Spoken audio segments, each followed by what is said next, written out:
ඕන කුමක්ද පැවසුවේ? එසේ මහරජතුමනි, මෙහි සිටි කුමාරවරුන්ම දැයි මට එකවර හැඟුණා. එහෙත්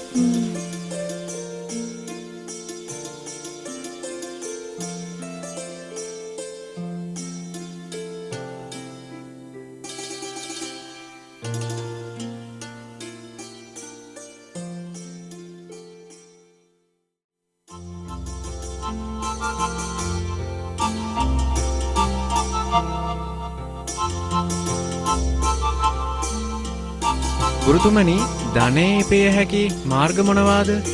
රාජ්‍ය සේවෙන්, කුෂිකර්මාන්තයෙන්, විවිධ ශාස්ත්‍ර හා විද්‍යා අනුකරණයෙන්, ඒ වගේම සිඟමනෙන්ද ධනය ඉපෙය හැකිය.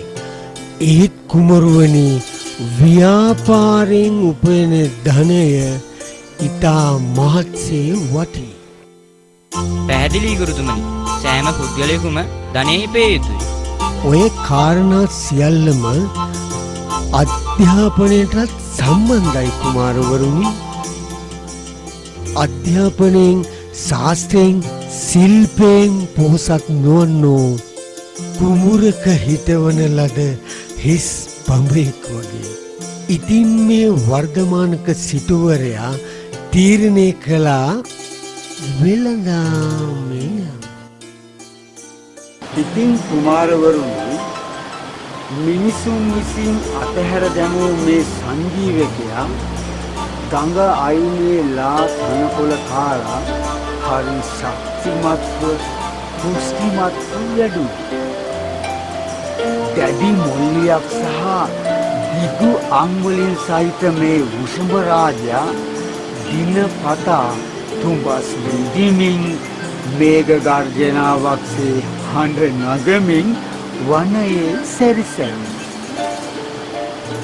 මේ වනයේ රජු ලෙස සිටියේ පිංගලක කියලා සිංහ රාජෙක්.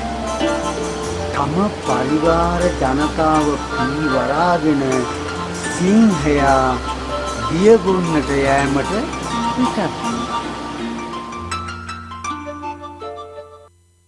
ඒ දමනිකයෝ, දැන් මට කියනවද උඹ පිංගිල රජතුමා හමු වෙලා මොනවද අහන්න යන්නේ කියලා? කඩටකයෝ, වැස්ස නිසා බීජයකින් තවත් ගසක් හැදී තවත් බීජ හැදෙනවා.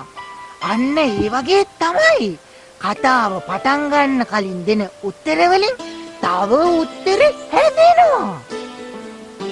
මට තේරෙන්නේ කඩටකයෝ, මම අර කලින් කීව උපායන් 6 නිවැරදිව භාවිතා කළොත් සිදුවිය හැකි සැපතත්, වැරදියට භාවිතා කළොත් සිදුවිය හැකි විපතත් ගැන මහා ප්‍රඥයෝ හරියටම දන්නවා.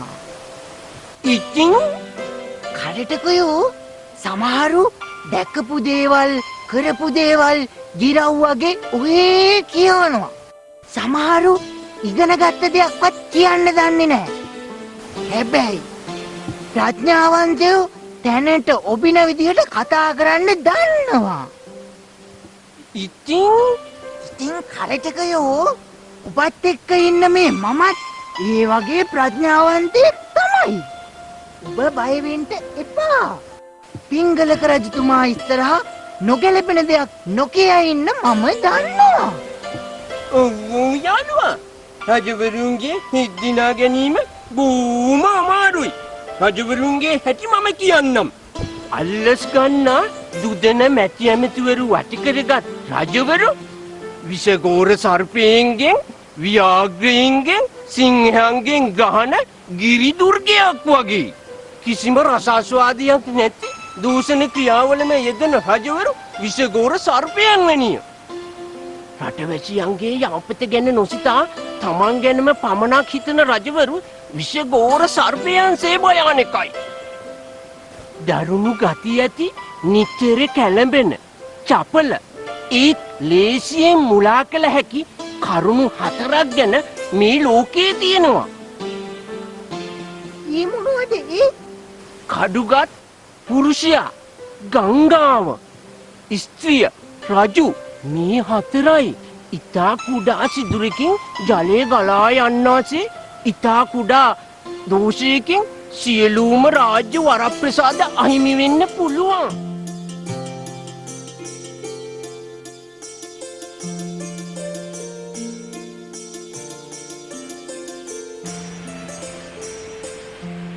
අයියන්ලි උදේ කාලේ උගත්යම මෙනෙහි කරන්නද?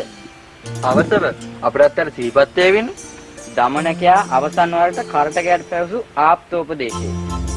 ස්වාමියාගේ කැමැත්ත අනුව ක්‍රියා කිරීමේ හැකියාවද දුටුවන්ගේ ප්‍රසාදය ගැනීමට ඇති සුවදශීලීත්වයද සේවකයෙකුට අවශ්‍යයි. ස්වාමියා කෝපව සිටින විට ප්‍රශංසාවෙන් හා ගුණකථනයෙන්ද ස්වාමියාට ප්‍රිය වූවන් කෙරෙහි ප්‍රිය වීමෙන්ද අප්‍රිය වූවන් කෙරෙහි අප්‍රිය වීමෙන්ද ඔහුගේ චරිතය උසස් කොට දැක්වීමෙන්ද ඔහුගේ කෝපය නිවා දැමිය යුතුය. කාර්යශක්තියෙන් දැනුමෙන් චතුරත්වයෙන් තමන්ට වඩා උසස් අයෙකු මුණගැසුණු කල තමන් ඔහුගේ සෝචකීකරු සේවකයෙක්සේ හැසිරිය යුතුය. නමුත් ඔහු විකාරයටපත් වුවොත් වහාම ඉවත් විය යුතුය. ලාභයක් ඇතිදන කෙනෙකුගේ ක්‍රියාවත් කතාවත් යෙදවිය යුතුයි. ශ්වේත වර්ණ වස්ත්‍රයක ගැල්ලු සායමක්සේ එය කැපී පෙනේ. දමනකයා පිංගලක රජු ගාවට ගිහින් මොනවද කිව්වේ අහගන්නකල් මට හෙට උදේ වෙනකල් ඉවසිල්ලක් නැහැ.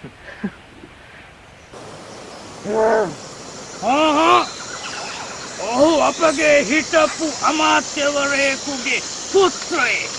ඔහුට පැමිණෙන්නට ඉඩ දෙනු. එසේ මහරජතුමනි. දමනක බොහෝ කාලයකට පසුවයි දුටුවේ. කොහෙද මේ පැත්ති එන්නෙවත් නෑනේ? රජතුමනි අපෙන් ඉතුරු යුතු සේවාවක් නැති නිසා පැමිණියේ නැහැ. හැබැයි ඉතින් මගේ හිත කියනවා ඔබ වහන්සේට මගෙන් ඉතුරු යුතු සේවාවක් කියනවා කියලා. ඒ මොකහින්ද තමයි පැමිණියේ. ඔව් රජතුමනි. ආතේ ඉඳුල් පියන්නත් කාණ ආහාරන්නත් කන්න කොලෙත් උදව් වෙනවනේ. වැඩයි කටයි දෙකම තියෙන කෙනෙක්ගෙන් උදව් තියෙන්නම එපැයි. අනික ඉතින් ඔබ වහන්සේලාට අනාදිමත් කාලෙක ඉඳලා මෙයාලා සේවය කරන එකනේ කරන්නේ. වෙන මගක් නෑනේ මෙයාලාට. සේ මහරජතුමනි. සේවකයින්ද ආභරණද නිසි තැන තියන්න ඕනේ. උතරම් ධනවත් වූවත් චූඩාමාණික්ගේ පාදේ පදින්නේ නැහැනේ. එසේ මහරජතුමනි ධනයෙන් බලයෙන් කුලයෙන් පරම්පරාවෙන් කොච්චර උසස් වුණත් සේවකයෙක්ගේ ගුණයක් දන්නේ නැත්නම් සේවකයෙක් රජු ළඟ කරන් දෙන්නේ නැහැ.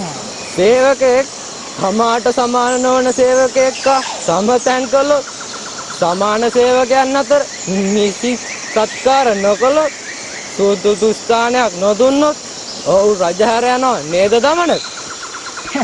අපෝ යෝ රජතුමනි නිසි දැනුම් තේරුම් නැති රජෙක් උසස් තනතුරකට සුදුසු සේවකයෙක්ව මැද හෝ පහත් තනතුරකට පත් කරොත් ඔහු රජු හැර යනවා.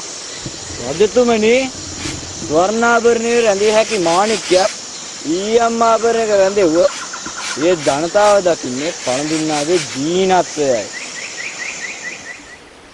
කදාමින මාණික්‍යයයි මාණික්කේ කදාමිනදයි විපරීතව සිතන ස්වාමීකු ළඟද සේවකයන් සැඳින්නේ. කුමාරවරුන් රත්න පරීක්ෂකයෙකු නොමැති දේශයක චන්ද්‍රකාන්ති මාණික්‍යයක් බෙල්ලම් 3කට මිල නියමුණා. මණික් වෙලෙන්දකින් ගෝමේදේද පත්මරාගයේද කිවුම්රාමිනෙහිද වෙනස නොදන්නේ නම් ඔහු කෙසේ වෙළඳාමේ යෙදෙන්නේද? ගුරුතුමනි ඔබ පවසන්නේ තම සේවකයින්ට පහත් ලෙස සැලකුවොත් ඔවුන් සතු හැකියාවන් හඳුනා නොගත්තොත් දක්ෂ සේවකයින් ස්වාමියා හැරදා යන බව නේද? ඒකාන්තයි කුමරුවනි. සේව්‍ය සේවක දෙපාර්ශ්වයේම අන්‍යෝන්‍ය සහයෝගය තිබිය යුතුමයි. සේවකයෙකු නැති ස්වාමියෙක්ද ස්වාමියෙක් නැති සේවකයෙක්ද සිටිය නොහැකි. ගුරුතුමනි කෙතරම් තේජස්ස දේශ ආරක්ෂාවෙත් ජනතා සේවයේත් යෙදුන රජෙක් වුණත් භක්තිමත් විශ්වාසවන්ත සේවකයන් නැතුව කල රශ්මික අදම්මෙන් තොර සූර්යාමෙන් බබලන්නේ නෑ නේද? අගේ කුමරුවනි. නුඹලා බොහෝම ඉක්මනින් කරුණු වටහා ගන්නවා. හිසේ වැඩි තෙලෙන් පෝෂණය වෙන කිස්ගස පෝෂණයෙන් තොර වූ කල්ලි විකෘති වෙනවා සේම තම ස්වාමියාගේ සෙනහස නොලැබෙන විටදී සේවකයාද විකෘති වෙනවා. මට වැටුණු ආකාරය නම් මෙයයි ගුරුතුමනි. සේවයෙන් තෘප්තිමත් වන රජ කෙනෙක් තම සේවකයාට ධනයෙන් පමණක් සංග්‍රහ කරත් සේවකයා ස්වාමියා වෙනුවෙන් තම ජීවිත පරිත්‍යාගයෙන්ම සේවය කරනවා නේද? එසේ වන නිසා කුමරුවනි, යම් දිනක නුඹලා සූර වීර වූ දක්ෂ සේවකයන් ඉතාමත් ආදරයෙන් ආරක්ෂා කළ යුතුය. යම් සේවකෙක් ඉතා දුෂ්කර සේවයේ යෙදී ස්තුති ප්‍රශංසාවට ලැජ්ජාවෙන් නිහඬව සිටියද රජු විසින් ඔහු මහත් සම්මානයට පත් කළ යුතුය.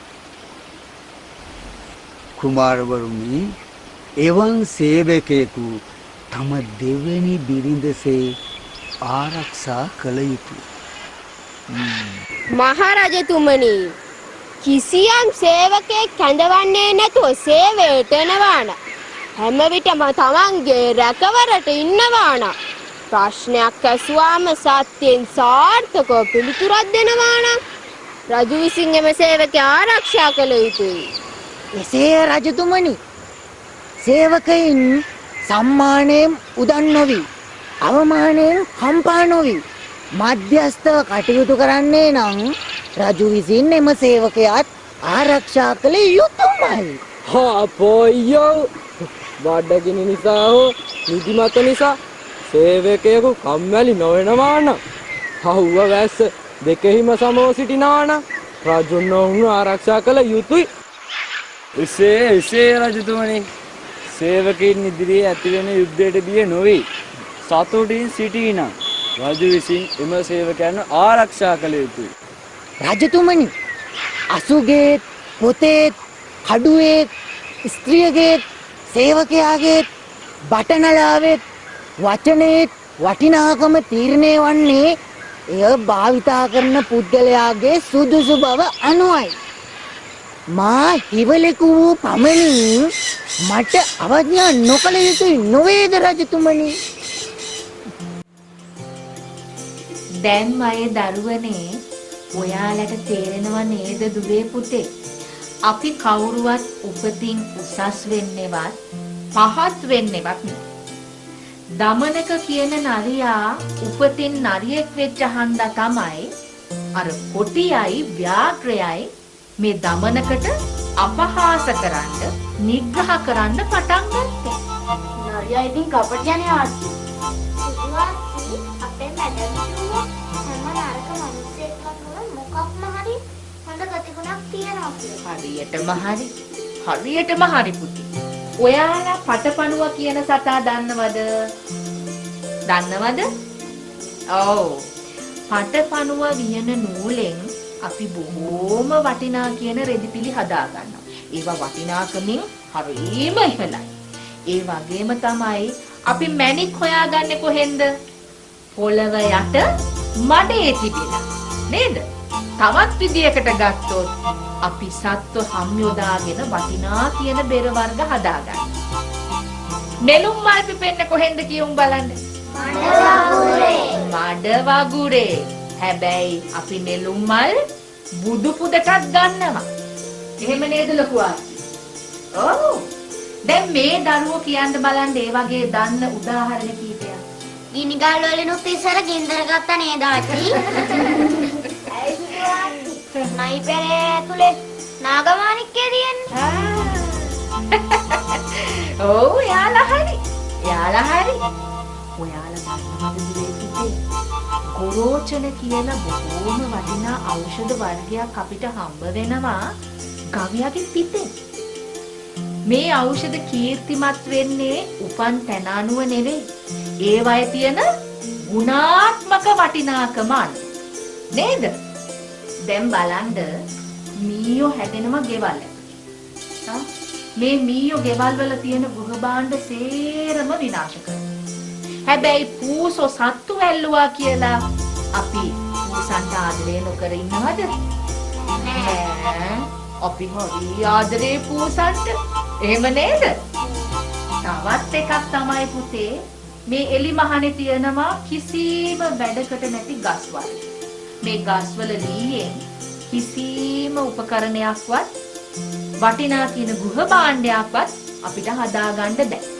හැබැයි තවත් ගස් වර්ග තියෙනවා බොහොම වටිනා. මේ ගස්වල ලීයෙන් අපි ගෙවල් වලට උවමනා කරන වටිනා උපකරණ හදාගන්න. අර කිව්වත් වගේ රටකට උවමනා කරන්නේ අපිට මොඩයෝද? නෑ. බුද්ධිමත්තු නුවණක්කාරයෝ. එහෙම නේද? ඔව්. තේරුණා නේද මයිදුවල පුතාලට? ඔව් ආන්ටි. ඔව්. දරුවොට තේරිලා? නේද?